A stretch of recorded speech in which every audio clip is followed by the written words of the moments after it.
NEET के मामले में जो बिहार में ईओयू इन्वेस्टिगेट कर रहा है, मैटर इन्वेस्टिगेशन के स्टेज में है। इतना जरूर हम लोग मानते हैं कि जो फेयर हो वो होना चाहिए, और इन्वेस्टिगेशन एक बार फाइनल आउटकम निकल जाता है तभी इस पर कुछ और बात हम लोग रखेंगे। लेकिन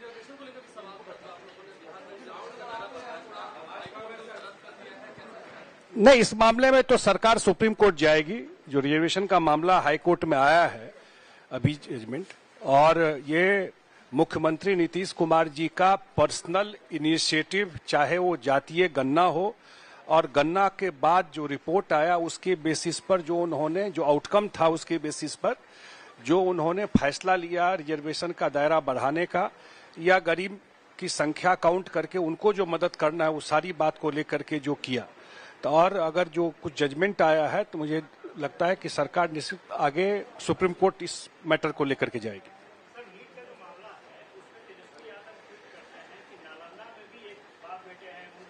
मुझे नहीं पता वो क्या करते हैं, लेकिन एक बात तो बड़ा स्पेसिफिक आ रहा है ना, उनके जो पर्सनल स्टाफ में जो थे, जो मेन एक्यूज है, उसका जगह का बुकिंग तो सब वही करवाए हुए है।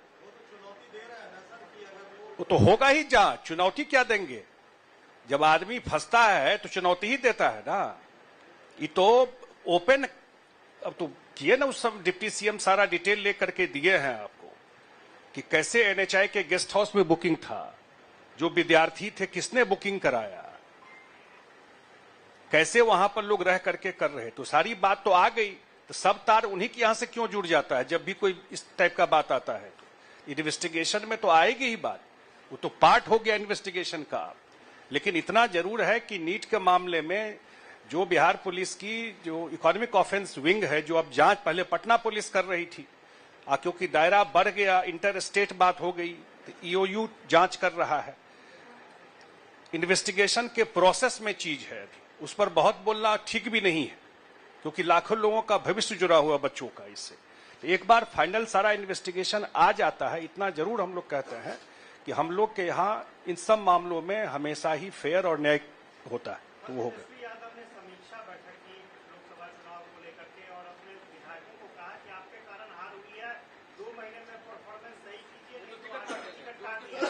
अरे आप ही मीडिया में जितने लोग हैं, वो लोग क्या यहां से लेके दिल्ली तक कर दिए थे कि क्या प्रचार है, इतना मीटिंग है, इतना सीट हो जाएगा, क्या रहा? बिहार के जनता ने क्या फैसला किया? कभी पूछिए क्यों ये स्थिति हुई, क्यों 4 सीट पर आए? और अगर उसको ट्रांसलेट करते हैं असेंबली सीट पर, तो हम लोग 250 सीट से ज्यादा सीट पर लीड किए। हमको जहां तक ध्यान आता है 176 सीट पर एनडीए लीड की है। तो 2025 में क्या रिजल्ट होगा? 2010 रिपीट होगा 2025 में, ये बता देता हूं आपको।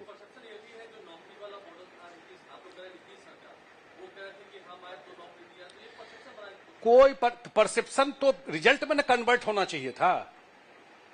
ये तो परसेप्शन वो मीडिया में जा करके और लोगों के बीच में बोलते थे।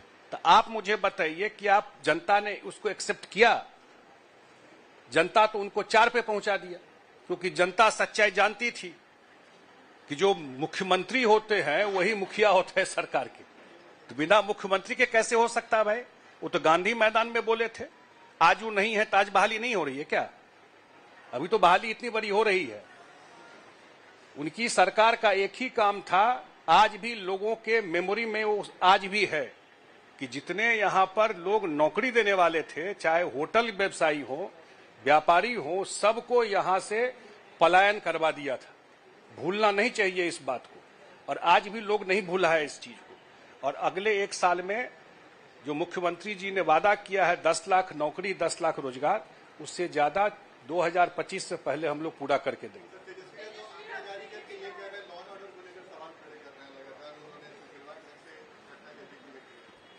देखिए, कोई ये नहीं कह सकता, मैं पहले भी ये बात बोला हूं कि घटना दुनिया में कहीं भी होता है, लेकिन नीतीश कुमार के सरकार में कभी भी किसी को पॉलिटिकल पैट्रनेज नहीं मिलता है।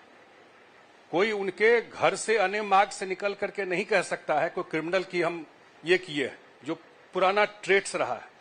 घटना कोई किया है उसको सजा मिलेगी, वो पकड़ा जाएगा। तेजस्वी यादव ने सर ये भी कहा है कि नौकरी देने का तरीका हमने सिखाया है, कैसे नौकरी दिया जाता है सरकार को। तो पहले 15 साल में कितना नौकरी दिए थे?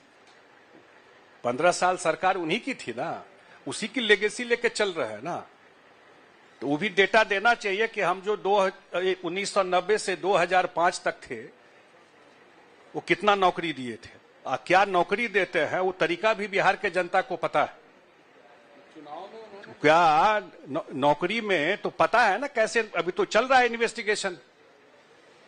देश में पहला केस है ना, जमीन के बदले नौकरी, कहां किसके ऊपर चल रहा है? इसलिए क्योंकि जब आप इकोनॉमी ग्रो करेगा, डबल डिजिट ग्रोथ होगा, किसका किया हुआ है? अगर 10% से ज्यादा जीडीपी हुआ बिहार का, एग्रीकल्चर में ग्रोथ हुआ, वही तो इतना रोजगार एवेन्यू बढ़ाता है।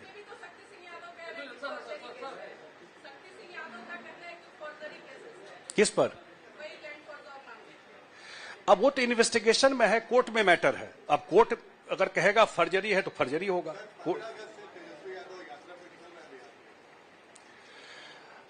देखिए, बिहार के जनता ने अपना मैंडेट दे दिया है। मैं आपसे फिर रिपीट कर रहा हूं, पूरा मीडिया में ऐसा प्ले किया गया, 250 मीटिंग, 400 यात्रा, क्या क्या आप लोग किए, अभी तो किए हैं ना। और ये रिजल्ट दिखाता है कि बिहार की जनता का आज भी भरोसा, आज मतलब 18 साल के बाद भी आज अगर एक आदमी पर भरोसा है वो है नीतीश कुमार। वो इस चुनाव में प्रूव हो गया। लोगों ने तो मान लिया कि जेडीयू खत्म हो गया, यही ना बोलते थे लोग। जेडीयू पार्टी उतनी ही मजबूती से नीतीश जी के नेतृत्व में खड़ी है और बिहार के जनता ने इस चुनाव में मैंडेट दे दिया। और 2025 में मैं फिर रिपीट आपके सामने कर देता हूं कि 2010 में तो 2-4 सीट मिल गया था, क्योंकि तीर धनुष और तीर छाप का कंफ्यूजन भी हुआ था उस समय, ध्यान होगा तो 210 सीट हम लोगों को मिला था। उससे बेटर रिजल्ट 2025 में एनडीए लेके आए।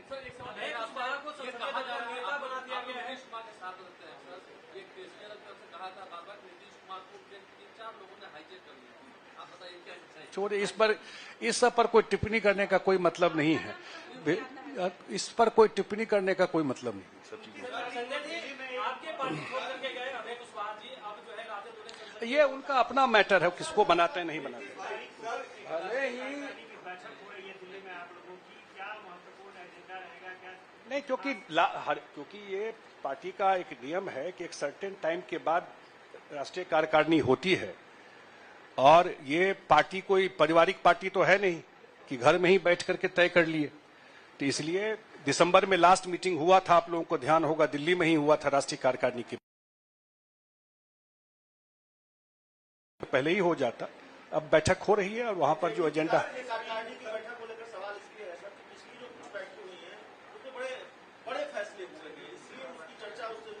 नहीं, जो भी पॉलिटिकल चीज है या अभी चुनाव हुआ है उसको लेकर के है, या जो पार्टी की अपनी पॉलिसी है, नीति है, यही सब डिस्कशन उसमें होगा।